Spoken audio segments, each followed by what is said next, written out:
Olá, 11 de junho de 2019, as principais notícias desta terça-feira, agora aqui na TV Difusora. Encontro na capital debate os desafios do descarte correto de lixo. No esporte, Moto se reforça para o mata-mata e Sampaio perde para o Náutico e sai do G4 no Brasileiro.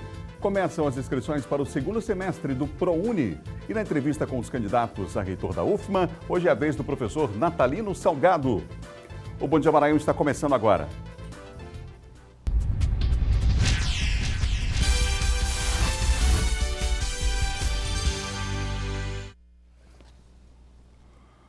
São 7 horas e mais 1 minuto, 7:01. Vamos agora a imagens ao vivo da capital de todos os maranhenses. Ver como é que amanheceu São Luís hoje. Vamos lá? Olha que bela imagem. O tempo está nublado, hein? Depois de muita chuva ontem, mas uma chuva muito intensa na tarde de ontem. Imagem da Igreja dos Remédios, aí Praça Gonçalves Dias.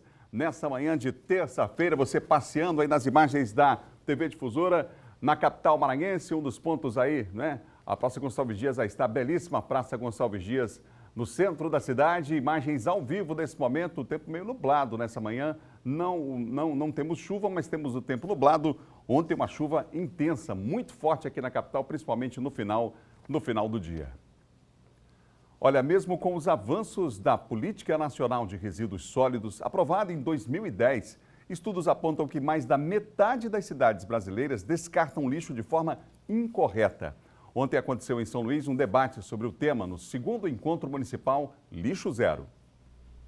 Há 2 anos, esta caixa permanece na entrada de uma faculdade particular de São Luís. Faz parte de um projeto desenvolvido por esta professora, que incentiva o descarte correto de medicamentos. O material que chega até aqui depois se transforma em fonte de estudos. Surgiu de uma necessidade de sala de aula, de um trabalho em sala de aula, e aí depois virou um projeto maior que foi relacionado a uma liga que nós fundamos. As pessoas são motivadas a descartarem os medicamentos que elas consideram vencidos ou que não são mais úteis para elas, e os alunos da liga eles fazem a segregação por forma farmacêutica, e aí uma vez que eles segregam isso, é encaminhado para a coordenação de laboratórios, para que seja dado o destino final, né, para que a empresa responsável faça a coleta. O que fazer com medicamentos que precisam ter o destino correto foi um dos temas deste encontro na capital. Este especialista no assunto afirma que muita gente erra por falta de informação e as consequências são sérias. Medicamentos como hormônios, medicamentos como corticoides podem estar sendo jogados no meio ambiente e podem trazer sérios riscos não só para a população, mas também para animais, né, peixes, as bactérias se tornarem resistentes. Então, assim, você tem sérios riscos para a população também. O segundo encontro municipal Lixo Zero também debateu iniciativas que vêm dando certo no apoio ao descarte correto de resíduos sólidos. Destaque, por exemplo, para os 13 ecopontos instalados na capital. Somente 13% das cidades brasileiras têm algum programa de coleta seletiva e os ecopontos cumprem essa função. Hoje são 13 ecopontos em funcionamento na cidade de São Luís. Já temos mais 7 ecopontos em fase de implantação, em fase de construção. Então, os ecopontos já tiraram das ruas mais de 30 mil toneladas. Ainda assim, 100 mil toneladas de lixo são descartadas irregularmente todos os anos em São Luís. 20 toneladas recolhidas diariamente nas praias da capital. Problema que se repete em vários pontos da cidade e que, segundo os especialistas, não vai ser resolvido tão rápido assim. Eu acho que o principal desafio é compreender que isso é um processo educacional, um processo em andamento, que é uma jornada e não um processo mágico que vai acontecer daqui a pouco. A primeira etapa escolhida aqui é a gente poder analisar, aprender com as boas práticas e com isso a gente ter um processo de aprendizagem através do exemplo, que é o melhor processo existente. O exemplo é fundamental. Nós temos hoje uma geração aí que na escola vem cada vez mais aprendendo sobre conceitos sobre sustentabilidade, né? Os filhos cobram muito dos pais, é preciso que a gente mude a nossa postura, é preciso mudar essa cultura em relação ao lixo. A gente viu uma imagem a última aí, em frente a um ecoponto, um lixo a céu aberto, um lixão ali já praticamente, né? Uma área tomada pelo lixo em frente a um ecoponto, que é o local correto de se fazer esse descarte. Parabéns à prefeitura, porque São poucas prefeituras do país que têm essa possibilidade de recolher o lixo de forma correta, como esses ecopontos que são espalhados na cidade. Ainda bem que novos virão, né? Os desafios são enormes numa cidade, principalmente numa ilha como a nossa, né? Precisa ter essa preocupação com hoje e com amanhã, né? Com essa geração de hoje, com a geração que vem aí. Cuidar do planeta, cuidar da minha casa, cuidar da minha rua, começa por aí, né? A gente precisa ter cuidado. A gente sempre diz aqui que a cidade limpa não é aquela que muito se limpa, mas que pouco se suja. São 20 toneladas, você viu na reportagem, de lixo somente nas praias da cidade. Então é preciso que a gente tenha cuidado, a gente tem um ecossistema extremamente frágil, moramos numa ilha, é bom que se lembre disso, às vezes a gente esquece, mas esse cuidado tem que ser diário e de todos nós. A responsabilidade é minha, é sua que está assistindo aí o Bom Dia Maranhão, é de todos nós. E assim que a gente constrói uma cidade melhor, não é? É fácil você apontar, colocar a culpa no outro. Em geral, a gente faz muito isso em relação ao poder público. Algumas vezes com razão, outras nem tanto, mas é fundamental que cada um faça a sua parte. São 7 horas e mais 7 minutos, 7:07. Olha, os maranhenses devem pagar menos esse ano pela energia elétrica. Quem nos confirma essa boa notícia, precisamos de boas notícias, é o Eduardo Ericeira, que está conosco aqui. Eduardo, já foi feito o cálculo aí desse ano? Bom dia. Pois é, Adalberto, muito bom dia a você, bom dia a todos que acompanham o Bom Dia Maranhão, uma ótima notícia, né, começando a terça-feira com essa boa notícia. Você falava, inclusive, Adalberto, essa questão da energia, diz respeito muito à questão da chuva, o tempo amanheceu nublado, mas agora o sol saiu, acho que como dá para perceber aí na imagem, depois de muita chuva, o sol saiu aqui na capital São Luís na manhã desta terça. Pois é, Adalberto, em relação ao cálculo, cerca de 3,5% de reajuste aí, 3,5% de redução no pagamento da conta de energia elétrica para os maranhenses. A confirmação foi feita pela ANEEL, que é a Agência Nacional de Energia Elétrica. Isso deve garantir aí que cerca de 130 bilhões de reais deixem de ser pagos pelos consumidores maranhenses, dinheiro esse que vai ser injetado na economia local, na economia maranhense, e vai poder ser utilizado, por exemplo, em serviços públicos, na prestação de serviços públicos, por exemplo. A gente lembra que o Maranhão atualmente, segundo a ANEEL, a Agência Nacional de Energia Elétrica, ele tem a sexta conta mais cara entre os estados brasileiros, quer dizer, é uma dependência muito grande de consumo aí, diz respeito a uma boa parte do que é arrecadado aí pelo estado, do que é gasto aí com os consumidores aqui do estado do Maranhão. Só vale lembrar que essa redução é a partir de agosto deste ano, só a partir de agosto agora de 2019, que vai começar a valer essa redução de 3,5%. Mas já tem uma boa notícia, para este mês de junho, a ANEEL já confirmou que a bandeira tarifária é a bandeira verde, quer dizer, nenhum gasto extra pelo consumo de energia que será pago não só aqui no Maranhão, mas em todo o Brasil. A bandeira tarifária verde não cobra aí nada extra, nenhum valor extra pelo consumo de energia elétrica. A gente falou aqui sobre a chuva, que é um fator aí que interfere na questão da cobrança de energia elétrica, mas outro fator importante que foi divulgado pela ANEEL, Adalberto, que é envolvendo a questão da demanda de consumo, da densidade de consumo. Só para se ter uma ideia, a Eletropaulo, que é a companhia de energia elétrica que é responsável pelo estado de São Paulo, que é o maior estado do Brasil, pelo menos o mais populoso estado brasileiro, 1 quilômetro de rede elétrica, ele agrega cerca de 954 consumidores. Aqui no estado do Maranhão, 1 quilômetro de rede elétrica, aqui a companhia energética é a Semar, que cuida do estado do Maranhão, 1 quilômetro de energia elétrica agrega apenas 46 consumidores. Esse comparativo foi feito justamente pela ANEEL, enquanto a Eletropaulo agrega aí 1 quilômetro de rede elétrica, 954 consumidores. Aqui no estado do Maranhão, essa demanda de consumo, 1 quilômetro de rede elétrica, apenas 46 consumidores. Então essa demanda de consumo está muito ligada também a essa questão de redução tarifária na cobrança. Fato é que vai haver essa redução a partir de agosto. É uma boa notícia aqui para os consumidores do estado do Maranhão. A gente volta com você, Adalberto. Obrigado, Eduardo, pelas informações. Está aí Eduardo Ericeira, que daqui a pouco volta participando aqui do Bom Dia. São 7 horas e mais 10 minutos, 7:10. A gente falava sobre injetar valores na economia, né? Fazer a economia girar a partir desses valores. E aí a Receita Federal acaba de liberar o primeiro lote da restituição do Imposto de Renda 2019, hein? Ciro Mineiro tem os detalhes. Em 2019, mais de 2.500.000 contribuintes que declararam o imposto de renda receberão o dinheiro do fisco. As consultas relativas ao primeiro lote já estão disponíveis. Esse primeiro lote ele é dedicado para aquelas prioridades legais. Então, basicamente, são as prioridades legais que constam do primeiro lote. Em torno de 2,5 milhões de contribuintes no Brasil. A consulta poderá ser feita por meio do Receitafone no número 146. A Receita ainda oferece um aplicativo para tablets e smartphones, que permite, entre outros serviços, o acompanhamento das restituições. O contribuinte que for receber já nesse primeiro lote, a previsão é que o crédito bancário aconteça em 17 de junho. Para 2019, a Receita Federal pretende pagar só em restituições mais de 5 bilhões de reais. Os pagamentos serão realizados até o mês de dezembro. O contribuinte que porventura tiver declarado dentro do prazo, mas que não for restituído, é provável que tenha caído na malha fina. Um simples erro de informação poderá atrapalhar o andamento do processo. É importante que o contribuinte acompanhe o processamento da sua declaração, porque ele pode ter cometido algum erro no preenchimento e é dada a oportunidade dele fazer a retificadora, apresentar, corrigir os erros. Como ele faz esse acompanhamento? Pelo portal ECAC, ele gera um código de acesso, se ele não tiver certificação digital, gera um código de acesso e lá ele tem acesso às informações do processamento da sua declaração lá no item Meu Imposto de Renda. Parte de uma quadrilha foi desarticulada na capital maranhense durante uma operação da Polícia Civil. O grupo já vinha sendo investigado pelo crime de tráfico de entorpecentes. Wendel Marcel Machado Urbano.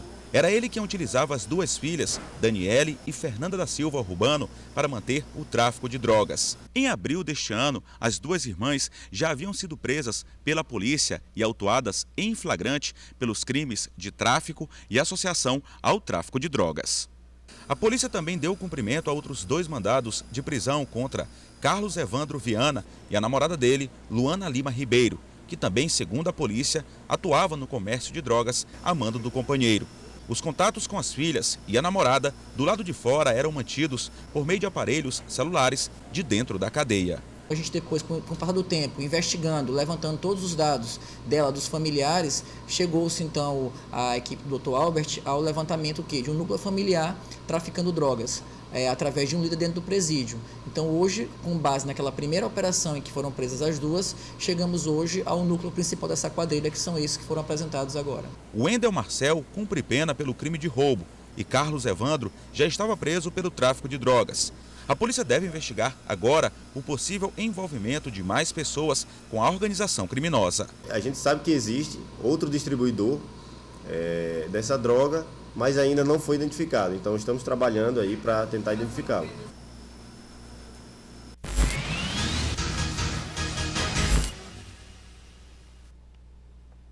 Agora a participação de Silvan Alves aqui no Bom Dia Maranhão. Silvan está comigo. Olá, Silvan, bom dia. Bom dia, Adalberto. Bom dia a você, bom dia a todos. Silvan, a gente falou ontem sobre aquele caso do Banco do Brasil, lá no Jaracati, a troca de tiros lá com o policial militar. Um foi preso, mas a polícia já tem os outros 2 identificados? Na verdade, muita gente está falando em 2 assaltantes, porque foram 2 que apareceram na cena do crime, aparecem lá nas câmeras de vídeo monitoramento lá da agência, trocando tiros, inclusive com o policial Bernardo, soldado da Polícia Militar lotado no 9º Batalhão que reagiu ao assalto, mas havia um terceiro, que a polícia já tem a identidade também, já identificou, que não aparece na cena do crime, mas era o piloto de fuga. E ele era que dirigia o veículo Fiat Palio de cor cinza, ou prata, que foi o veículo utilizado para a prática aí desse crime. O detalhe é que depois que eles praticaram o assalto, balearam essas 2 pessoas, balearam o soldado e balearam também a jovem, no caso a Camila, eles foram justamente lá para o Hospital Socorrão 2, que é o Clementino Moura, e lá deixaram o Rafael e o Uri, que é esse que foi reconhecido e preso, e acabaram fugindo. Mas, de qualquer forma, a polícia já tem a identidade dos 2 e é uma questão de tempo para que eles possam também ser presos. O triste disso aí, Adalberto, é que as últimas informações que a gente tem é que, infelizmente, após o pós-operatório, a menina, no caso a Camila, ela teve complicações no quadro dela de saúde, ela que está internada no hospital, tinha passado por uma cirurgia, havia todo um cuidado em função da bala estar bem próxima à coluna cervical, e aí, infelizmente, ela teve complicações essa madrugada, e aí os médicos estão lutando para tentar salvar a vida dessa menina, já que pelas imagens, por tudo que se tem, ela levou o tiro praticamente deitada, como o policial estava deitado no chão, não oferecia nenhuma, esboçava nenhum tipo de reação, e o cara, esse assaltante, aí acabou atirando na menina deitada, levou o tiro nas costas, deitada ainda no chão. Silvão, agora aquele caso lá de Coelho Neto envolvendo os ciganos, a polícia já também identificou ali os envolvidos naquele tiroteio? Já sim, já estão todos identificados. Acontece que a grande dificuldade que a polícia tem até agora, as buscas continuam, como já disse, o policiamento lá foi reforçado, houve uma preocupação de que não houvessem novos confrontos lá, está lá o pessoal do GOI, que é o Grupo de Operações Especiais, que é uma tropa de pronto emprego, também o pessoal da Força Tática lá de Caxias e mais o policiamento de área da região, todo foi para lá, com o objetivo não só de tentar localizar esses ciganos que estão identificados, mas como também evitar que houvessem novos confrontos. Os mortos, como já disse, foram todos identificados e agora a polícia trabalha com o objetivo de localizar e prender. Com a grande dificuldade é porque os ciganos, eles se deslocam muito, eles não têm paradeiro certo. E isso, de uma certa forma, está dificultando a localização desses indivíduos. Não forem localizados ainda nesse momento, mas com a identificação, o delegado lá de Coelho Neto pode representar o pedido de prisão preventiva de todos eles aí que estão envolvidos aí, infelizmente, nesse tiroteio que resultou na morte de 4 pessoas e deixou mais 5 pessoas feridas, dentre elas uma criança de 3 anos. A propósito, essa criança deve ser transferida hoje para um hospital lá em Teresina, pelo fato da proximidade, Caxias ali está bem próximo e tem que ser feito um deslocamento rápido para que essa criança, dessas aí, as outras que inclusive foram baleadas já até receberam alta médica, mas o quadro de saúde dessa criança de 3 anos é realmente muito complicado e ela precisa de um cuidado melhor para que ela consiga sobreviver, tomara que isso aconteça. Obrigado, Silvão. Até amanhã. Até amanhã, Adalberto. Bom dia. Silvão Alves, que apresentou agora há pouco o Bandeira 2, participando aqui do Bom Dia. São 7 horas mais 17 minutos. Confira agora o nosso giro de notícias.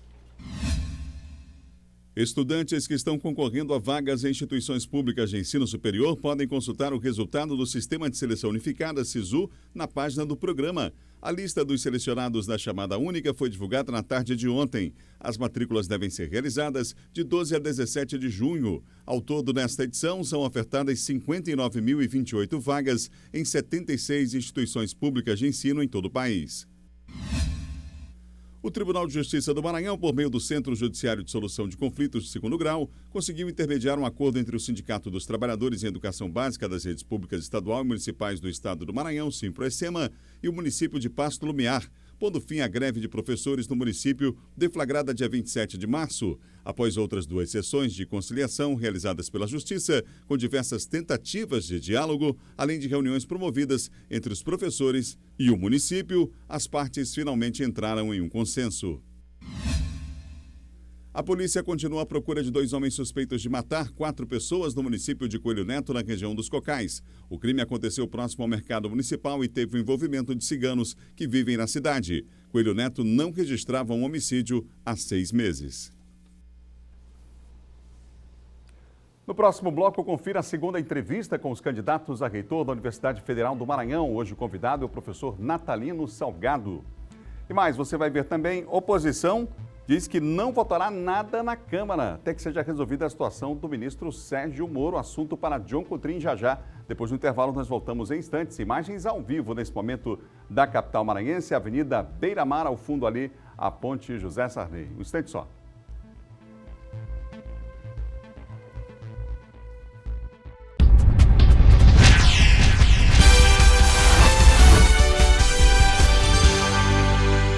São 7 horas e mais 22 minutos, 7h22, e você ligado aqui na TV Difusora. Quero lembrar você que a partir da semana que vem começa o novo Bom Dia Maranhão às 7 da manhã. Você não pode perder, muito mais informação, prestação de serviço, informações do trânsito, novidades a partir da semana que vem aqui na TV Difusora, no novo estúdio, inclusive, do Bom Dia, a nova casa do Bom Dia, você vai conhecer na segunda-feira.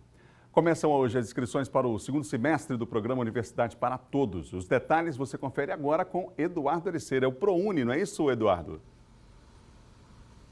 Isso mesmo, Adalberto. Programa Universidade para Todos, outro programa aí do governo federal que oferta e disponibiliza que as pessoas possam ingressar nas universidades aí de todo o país. São mais de 169 mil vagas que estão sendo ofertadas, já confirmadas aí pelo Ministério da Educação para o segundo semestre, agora deste ano, segundo semestre de 2019, em mais de 1.000 instituições aí de todo o país. São 1.100 instituições, universidades aí que aderiram ao programa de bolsas. A gente está aqui com os números números que foram divulgados dentro do programa Universidade para Todos deste ano de 2019. Como eu disse, são mais de 160 mil vagas, são 169.226 vagas, sendo que são 41.763 são vagas para curso à distância, que é uma modalidade que tem sido aí muito requisitada, que muitos alunos, muitos estudantes universitários estão aproveitando, que é justamente esse ensino à distância. Os dados foram divulgados pelo Ministério da Educação nesta segunda-feira e as inscrições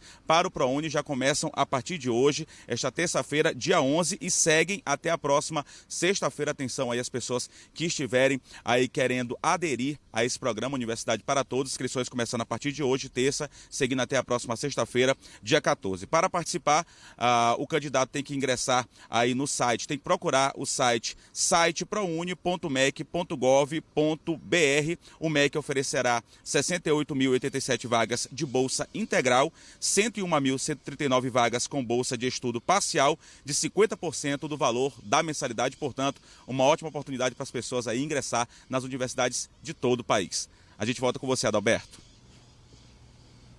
Obrigado, Eduardo, pelas informações. Nós continuamos com a nossa série de entrevistas com os candidatos a reitor da Universidade Federal do Maranhão. No final do mês acontece a consulta à comunidade universitária e no programa de hoje nós entrevistamos o professor Natalino Salgado. Lembramos que a ordem de entrevistas considerou a ordem alfabética aí o nome dos candidatos e até quinta-feira teremos essa série de entrevistas. Cada candidato tem 8 minutos para a entrevista. Professor Natalino, bom dia. Bom dia, Adalberto. Satisfação, é uma honra estar aqui com você. Professor titular do Departamento de Medicina da UFMA, foi diretor do Hospital Universitário, por 2 períodos reitor da UFMA, e eu lhe pergunto, o senhor já passou pela universidade, tem uma trajetória na universidade, inclusive como reitor por 2 vezes. Por que submeter mais uma vez o seu nome à comunidade, professor? Isso é verdade. É um legado que nós deixamos, que é reconhecido como o período de maior crescimento e transformação da universidade. Aliás, nós construímos 2 universidades, uma aqui e uma que se expandiu muito pelo continente. Não era meu propósito voltar ao cargo de reitor. Ocorre que nós estamos vivendo um período complicado em relação aos investimentos na área da educação e a universidade passa por uma crise preocupante. Isso motivou centenas de professores, alunos, técnicos, sindicatos e colaboradores da sociedade num movimento que se chamou Pacto pela UFMA. E durante um ano visitaram todos os campos novos e aí se concluiu com um documento extenso e temos um diagnóstico da situação da universidade. E o que fazer para voltar a cuidar bem da Universidade Federal do Maranhão? E o que fazer para cuidar da universidade, Adalberto, professor? Só me permita, com essa situação que o senhor coloca do cenário nacional de corte de recursos, enfim, é possível dar uma virada na universidade mesmo nesse contexto? É possível, porque o cenário que se apresenta hoje do governo federal requer experiência e uma reformulação total da gestão da universidade. Nós utilizamos métodos que não são transparentes, são inadequados e que eles atrapalham a vida acadêmica. Tudo é difícil para o estudante, para o professor, para o técnico. Uma simples progressão funcional, um afastamento para você se capacitar, que é uma obrigação da universidade. É um drama. Então você precisa reformular, recriar, ter uma universidade empreendedora, criativa, e para isso nós temos talentos. Hoje a universidade tem um contingente de técnicos e professores altamente capacitados que nós temos que usar na gestão, nós temos que renovar a gestão, melhorar os processos, implantar sistema. Nós temos sistema hoje que está sendo implementado nos órgãos públicos e também em algumas universidades, e o Hospital Universitário também fez isso, que é o SEI, que é um sistema eletrônico de informações. Ele não só agiliza os processos, e é mais transparente e não se usa papel. Nós temos que diminuir o custo da universidade. A universidade gasta muito na sua burocracia. Professor, os desafios são vários e o senhor apresenta no seu programa alguns pontos para os primeiros 180 dias da gestão, não é? O que o senhor elegeu como prioridade elegeria como prioridade nesse início de gestão na universidade, caso o senhor seja Olha, durante um ano o PAG trabalhou a todas as dimensões da universidade, para que a gente possa melhorar a qualidade da extensão, da pesquisa, do ensino. Isso é fundamental, principalmente na área da graduação.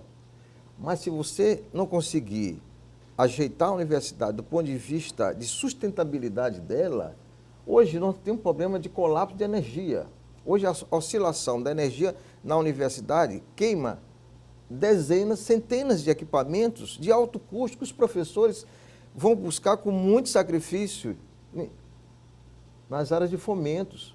E se gasta 1,5 milhão por ano só para recuperar e manutenção de aparelhos que são queimados. Qual a sua proposta para resolver essa situação? Nós temos que colocar uma subestação, só essa subestação vai custar 7 milhões de reais, mas resolve a questão da universidade, essa questão da oscilação da energia e tem mais, Roberto. Hoje você não pode ligar equipamentos de ponta, ligar mais um prédio, não adianta. Você entra em colapso e vai faltar energia até nos bairros vizinhos. E de onde virão esses recursos, Heitor? Nós, como projeto, captação de recursos, a bancada sempre foi muito sensível, eu tenho uma relação muito estreita com a bancada, e também junto ao MEC, você tem que ter a capacidade de persuasão, levar para o MEC projeto dessa natureza, sério, que isso vai impactar na gestão, isso vai diminuir o custo da energia. A outra questão, a universidade gasta hoje quase 1,3 milhão por mês, só de energia. O hospital universitário, 500 mil reais. Nós já iniciamos esse processo, energia limpa, montar uma usina fotovoltaica, isso vai diminuir o custo. Então, se você diminuir o custo, nós temos que aprender a ter uma administração efetiva, transparente, criativa e que melhore, entendeu, os processos de gestão. Hoje não, se cria mais um cargo, cria mais uma pró-reitoria de planejamento que lida com finanças e aí você engessa a máquina, ela fica grande, com custo elevado e falta recursos para a essência da nossa missão na universidade, que é um bom ensino, que é uma boa graduação, que é uma boa extensão. O senhor fala uma das propostas também, trabalhar a questão da integração intercamp. Ela já não existe na prática? Olha, a primeira descentralização que nós realizamos foi interiorizar. Você conheceu uma universidade que era muito da capital. Nós fizemos a primeira descentralização, que foi a interiorização. E nós distribuímos recursos para nossos campi. Hoje, eles não recebem nada. E como a burocracia é muito grande, então eles ficam muito como ilhas isoladas. Ele diz até, nessas andanças que nós tivemos pelos campos, conversando, ouvindo cada segmento, de que eles são até invisíveis, porque a administração é muito centralizada aqui e esquece o conjunto da nossa universidade. Nós temos que melhorar a gestão para que você tenha mais transparência e encurtar essa distância com métodos novos, com gestão. Hoje, esse projeto aqui não é de Natalino Salgado, isso é um projeto coletivo, construído há quase um ano, com a participação da maioria dos doutores do curso de administração. Nós só vamos fazer a universidade deslanchar para cumprir o seu papel se nós tivermos boas práticas de gestão, transparência, uma cooperação forte com os órgãos de controles, para que a universidade possa se galgar um patamar de confiabilidade e possa melhorar os seus pilares, entendeu, da sua missão. Estamos aqui com o professor Natalino Salgado, candidato a reitor da Universidade Federal do Maranhão. Ele é o segundo entrevistado dessa série que fazemos aqui no Bom Dia Maranhão. Professor, a partir de agora, o senhor tem 1 minuto para suas considerações finais. Olha, eu quero dizer que a universidade passa por um desafio imenso, ela precisa ser toda reformulada, ela para atender a sua missão, ela precisa colocar em prática o que nós iniciamos da nossa última gestão, sobretudo a questão da extensão, da internacionalização, do empreendedorismo, criar uma agência reguladora para a inovação. A universidade não pode, nós não podemos sempre dizer, a universidade é a melhor universidade do Estado. Mas nós somos uma universidade federal, ela tem que ser a melhor do Estado. Nós temos que melhorar a universidade para que ela produza ciência e para que ela possa encontrar um caminho em que elas tenham destaque a nível nacional para cumprir o seu papel no Estado e ajudar os jovens a ter a educação. Nós não podemos hoje ameaçar fechar campus que tem um custo elevado. Nós temos que investir na educação, como hoje a população vai para a rua. Eu espero, entendeu, que a gente chegue até lá e possa voltar a cuidar da nossa universidade como nós sempre fizemos. Ok, obrigado, professor. Amanhã o nosso entrevistado será o professor Ridvan Fernandes, candidato a reitor da Universidade Federal do Maranhão. E a proposta de reforma da Previdência, ela entrou em pauta durante uma audiência pública realizada na Assembleia Legislativa do Estado do Maranhão. Vamos ver. A audiência pública foi proposta pelo presidente da Assembleia Legislativa do Maranhão, o deputado Otelino Neto. A audiência pública, com a presença do deputado Marcelo Ramos, que preside a Comissão da Reforma da Previdência, foi para que ele pudesse ter um momento de nos ouvir, não só os agentes políticos, mas os representantes de classe, e a partir desta audiência pública ele levar esses elementos que forem coletados aqui para que a comissão tenha conhecimento. E assim mandarmos para o Congresso Nacional a nossa mensagem de que compreendemos a necessidade da reforma da Previdência e não da destruição da Previdência Social. Junto com deputados do Maranhão, advogados e representantes da sociedade civil, o presidente da Comissão Especial da Previdência, o deputado Marcelo Ramos, do PR do Amazonas, participou do debate. Ele ainda apresentou propostas e ouviu sugestões. A responsabilidade, o cuidado dos deputados estaduais que estão participando de forma muito atenta e muito preocupado em defender os interesses do povo do Maranhão. As pessoas mais humildes e os servidores públicos que precisam ter os seus direitos garantidos nessa reforma. Os políticos maranhenses levantaram questões contrárias à reforma da Previdência, como aposentadoria rural, capitalização, tempo de aposentadoria para mulheres, que passa de 60 para 62 anos, além do tempo de contribuição mínima, que antes era 15 e agora passa para 20 anos. Nós temos que também preservar os direitos previdenciários na Constituição, porque estão querendo tirar da Constituição, e temos que manter direitos básicos, como, por exemplo, o trabalhador rural, o BPC, o professor e a professora, que não devem ser atingidos por essa reforma, porque são categorias estratégicas que merecem uma atenção especial. Um relatório final foi elaborado com todas as propostas da bancada maranhense. Agora, o presidente da Comissão Especial da Previdência vai levar as sugestões para Brasília, onde o relatório vai ser analisado e segue para a votação. O relator, o deputado Samuel Moreira, ele deve entregar na quarta ou na quinta-feira. Então eu chego daqui, já tenho uma reunião com ele amanhã cedo e já tratarei as demandas apresentadas aqui para que a gente possa, ao final, apresentar um relatório que equilibre a necessidade de um ajuste fiscal, que é urgente e necessário para o país, sem prejudicar as pessoas mais humildes. Em Brasília, a Câmara Federal realiza essa semana 4 audiências públicas para discutir a reforma da Previdência. Enquanto a Comissão Especial da Reforma aguarda a leitura do relatório do deputado Samuel Moreira, do PSDB de São Paulo, outras comissões vão retomar o debate de pontos específicos da proposta. Hoje, a Comissão de Educação vai discutir a situação dos professores na reforma. Já a Comissão de Legislação Participativa vai discutir a reforma da Previdência nas carreiras socioeducativas e da assistência social. Ontem, o secretário especial de Previdência e Trabalho do Ministério da Economia, Rogério Marinho, aliás, ainda hoje, ele deve ir a uma reunião conjunta de 3 comissões para debater a reforma. Participam dessa reunião representantes de seringueiros, quilombolas, parteiras e pescadores. Portanto, muito trabalho aí pela frente em relação à reforma da Previdência. Agora a participação do nosso colunista John Coutrin. Ótimo dia para você, John Coutrin. Vem para cá porque a pauta hoje, claro, não poderia ser diferente. Bom dia. Bom dia, bom Ainda dia é a todos. repercussão daquele vazamento dos diálogos do ministro Sérgio Moro. A oposição, por exemplo, lá na Câmara já marcou posição, disse que nada vai ser votado. Está trancada a pauta? Trancada a pauta, a oposição, claro, formada pelo PT, PSOL, PCdoB, PDT e esses outros partidos, Adalberto, que fazem parte desse campo de oposição ao presidente Bolsonaro, já disseram que vão obstruir, travar a pauta até que seja encaminhada, digamos assim, por exemplo, um pedido de CPI para investigar esses diálogos entre o ex-juiz Sérgio Moro e atualmente da Justiça com o Dallagnol ali, da Força Tarefa do Lava Jato. Ou seja, a oposição quer, portanto, a instalação de uma CPI para investigar isso. E enquanto não é tomada nenhuma atitude em relação a este caso, eles prometem, então, aí travar um pouquinho a pauta, né, obstruir, tendo em vista, Adalberto, algo que é muito importante nesta semana.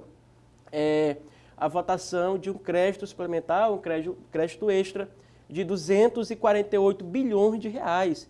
Esse dinheiro, Adalberto, que servirá para o pagamento do BPC, Benefício de Prestação Continuada, que atende, né, aos idosos e também deficientes físicos, e, claro, aposentadorias e o Plano Safra, ou seja, vários programas que precisam desse crédito extra, e aí é necessário, portanto, que se destrave essa pauta, que a oposição não faça isso, Adalberto. Não é importante, neste momento do país, que a oposição, por questões políticas, é necessário apurar, é necessário, mas que a Justiça faça isso, que o Congresso cumpra o seu papel, a Câmara, de votar esse crédito, até porque o presidente já disse que até dia 15, se isso não acontecer, Adalberto, vai faltar esse dinheiro. Vários juristas se debruçam sobre o assunto, não poderia ser diferente, e o que chama atenção, quer dizer, são várias denúncias graves que podem se confirmar ou não a partir da investigação, mas o que chama atenção é que, principalmente na área penal, há uma recomendação, que é uma espécie de regra de ouro, para que o juiz não instrua nenhuma das partes. Então, em parte do diálogo que vazou para a imprensa, vazou aí nos sites, nos portais, é possível perceber esse tipo de situação. E aí, segundo o jurista, só existem dois caminhos. Um é você negar a autenticidade daquelas provas. Exato. E o outro dizer que os fins justificam os meios. Mas a situação do Moro fica bastante difícil, principalmente em relação a esse aspecto, entre outros, né? Quer dizer, isso é coisa para não é uma semana nem duas, mas meses, provavelmente, diante dessas acusações graves, né? Não, Adalberto, até porque o Código Penal, né, processual penal, no artigo 101 diz, né, que se houver realmente essa, digamos assim, intromissão do papel no juiz, na instrução do Ministério Público, ele deve ter a nulidade, digamos assim, no processo. E isso que a defesa do Lula vai alegar, pedir a nulidade do processo, a condenação contra ele, justamente por conta disso. Tem a teoria também da árvore envenenada, também por conta da captação das provas de forma ilícita também, é outro ponto que deve ser recorrente em relação a isso, Adalberto. Então, é claro que o juiz deve se explicar, o ex-juiz Sérgio Moro atual, o ministro da Justiça deve se explicar e, claro, a Justiça tomar as providências, até porque a OAB já se posicionou, pediu o afastamento do Moro, disse que é necessário tanto ele quanto Dallagnol se afastarem do cargo para que se investigue até se tomar uma posição relacionada a essas denúncias feitas pelo site Intercept, que podem vir mais, Adalberto, podem vir mais denúncias ao longo da semana. Nosso tempo já está esgotado. Só para encerrar, o Planalto demorou, mas o presidente da República acabou se manifestando já no final do dia sobre o assunto, né?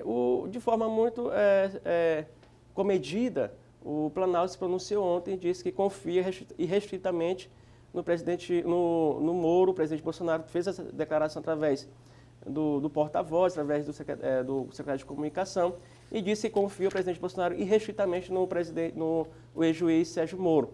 Por outro lado, Adalberto, a tática do Planalto agora nesse momento é se desvincular, ter muita prudência em relação a esse caso, até porque não quer colar, não é uma crise política, não é uma crise do governo.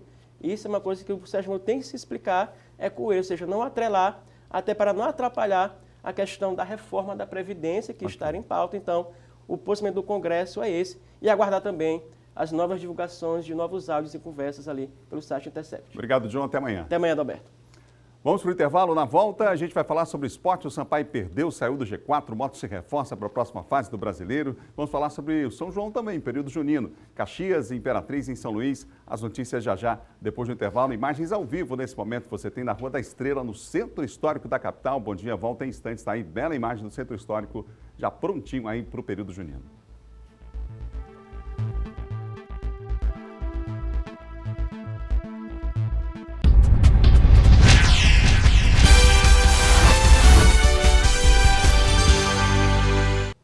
São 7 horas e mais 45 minutos, 7h45. Você ligado aqui no Bom Dia Maranhão. É hora de falar de esporte.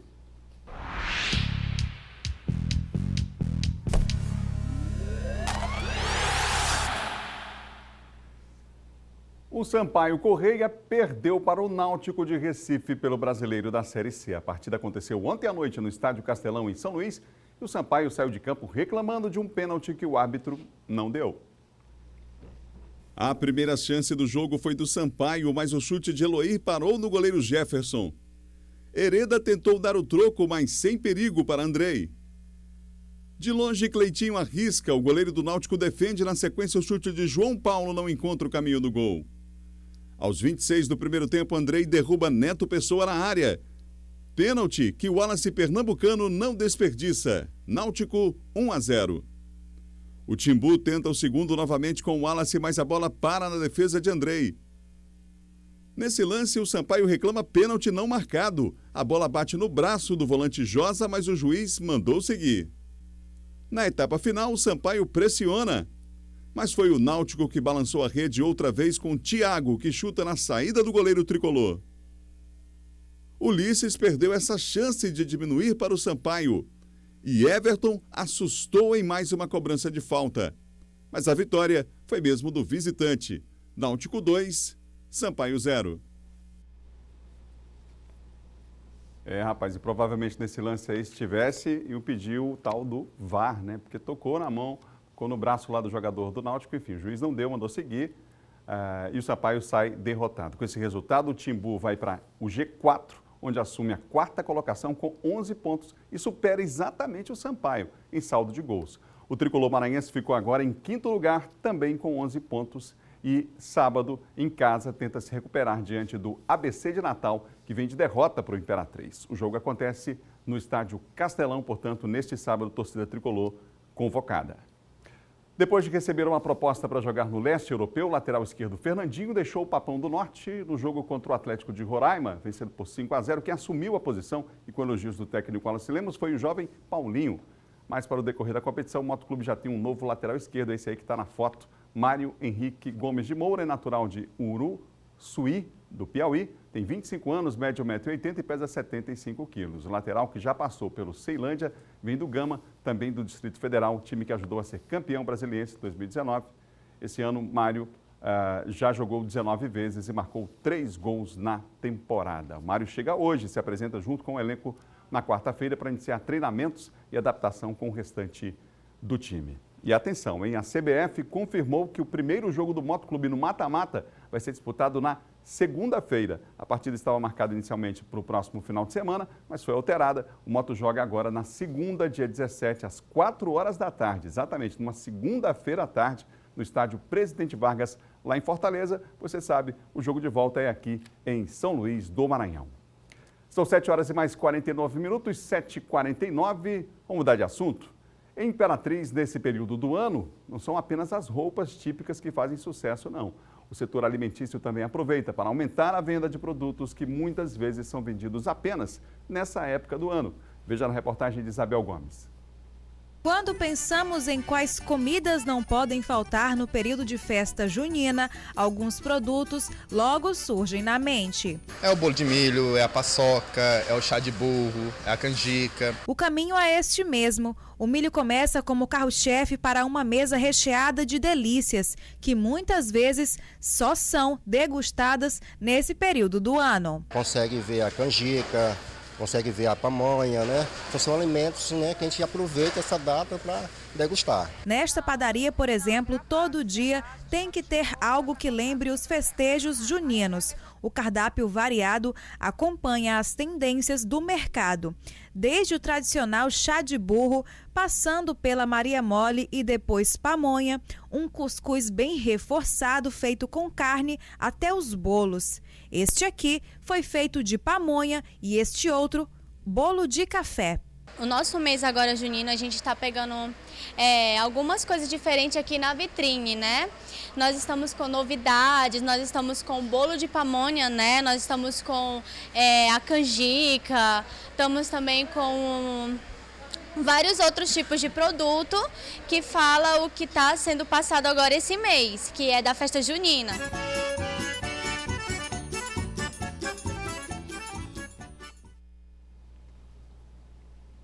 Logo cedinho, assim, no café da manhã, de dar água na boca, né?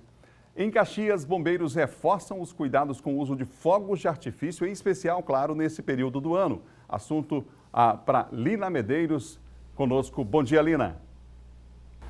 Olá, bom dia, Adalberto, bom dia a todos.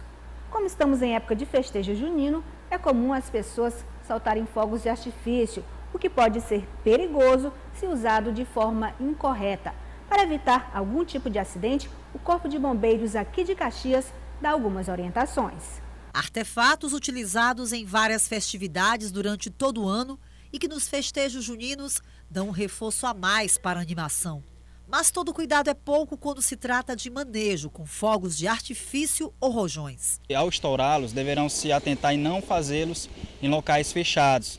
correto? E se fizer em locais abertos, deverão se atentar para não soltá-los debaixo de fiações, perto de animais. Em caso de emergência, é necessário ligar para o Corpo de Bombeiros através do número 193.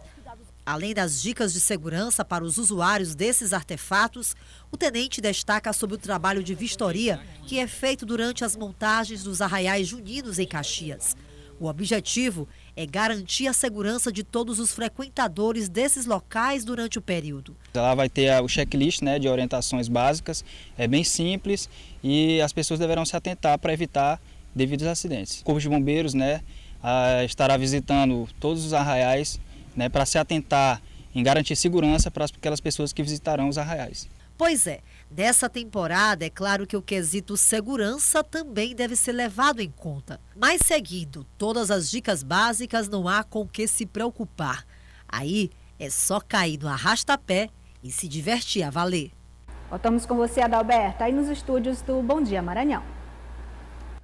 Obrigado a você, um bom dia a todos aí em Caxias também. Confira agora a previsão do tempo na capital e no interior do estado. Vem comigo, a gente começa com São Luís, hoje nebulosidade variável com possibilidade de chuva ocasional isolada, mínima de 25, máxima de 31 graus. Vamos para Balsas agora? Lá em Balsas hoje predomina pouca nebulosidade e ausência de chuva, mínima de 24, máxima de 34 graus. Barra do Corda, céu claro a parcialmente nublado, ausência de chuva, mínima de 27, máxima de 34 graus. Agora Pinheiro, hein? Mais 3 cidades aqui no nosso mapa, do Labinete, Laboratório de Meteorologia da UEMA. Começar com Pinheiro da Baixada, céu parcialmente nublado, possibilidade de chuva ocasional isolada, mínima de 25, máxima de 31. Em Codó, céu parcialmente nublado e sem probabilidade de chuva, mínima de 26, máxima de 35 graus. E em Carolina, predomina pouca nebulosidade e ausência de chuva. Por lá, a mínima é 25, a máxima é 35 graus. A gente vai ficando por aqui. Amanhã tem mais outras notícias no nosso portal MA10. E amanhã às 7 a gente se encontra aqui no Bom Dia. Amanhã é dia dos namorados, né? E a gente vai falar sobre relacionamentos sadios e outros nem tanto assim. Qual a importância desse período, hein, na nossa vida? Amanhã a gente vai ver isso, uma abordagem com uma psicóloga aqui no estúdio. E vamos entrevistar o professor Ridivan Nascimento, é o terceiro da série com os candidatos a reitor da UFMA. A gente se encontra amanhã, fique com imagens da capital maranhense aí do nosso centro histórico, no clima aí dessas festas juninas que já chegaram para você, tudo de bom. São Luís aí, as pessoas já indo para o trabalho, enfim, é a cidade que vai amanhecendo e você ligado na TV Difusora. Até amanhã.